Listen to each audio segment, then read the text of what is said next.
బాలీవుడ్ నటి పూనం పాండే కన్నుమూశారు. కొంతకాలంగా పూనం పాండే సర్వైకల్ క్యాన్సర్ తో బాధపడుతున్నారు. శుక్రవారం ఉదయం ఆమె తుది శ్వాస విడిచినట్టు పూనం టీం ప్రకటించింది. సోషల్ మీడియాలో పూనం పాండే సెన్సేషనల్ 18+ కంటెంట్ చేస్తూ వచ్చింది. ఫోటో షూట్లతో పూనం ప్రేక్షకులకు చాలా దగ్గరైంది.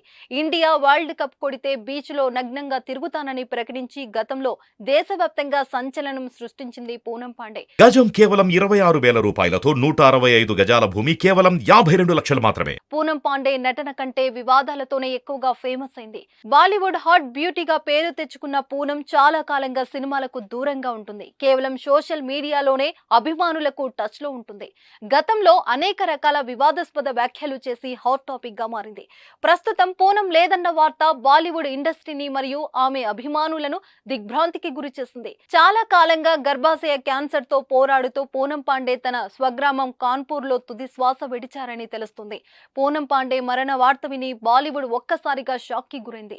నిన్న మొన్నటి వరకు యాక్టివ్ గా ఉన్న పూనం ఇప్పుడు సడన్ గా చనిపోవడంతో ఆమె అభిమానులు షాక్ కి గురవుతున్నారు. క్యాన్సర్ బారిన పడ్డ తర్వాత పూనం తన స్వస్థలం కాన్పూర్ కు వెళ్లారు. అక్కడే ఆవిడ చికిత్స పొందుతూ తుది శ్వాస విడిచారు. పూనంది అతి చిన్న వయసు, కేవలం 32 ఏళ్ల వయసులోనే పూనం క్యాన్సర్ బారిన పడింది. పూనం మరణ వార్త వినడంతోనే బాలీవుడ్ తీవ్ర విషాదానికి వెళ్ళింది.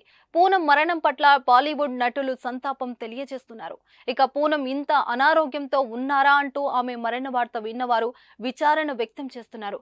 లాకప్, ఫియర్ ఫ్యాక్టర్, కంత్రో కా కిలాడి, బిగ్ బాస్ సీజన్ 7లో కూడా ఆమె పార్టిసిపేట్ చేశారు.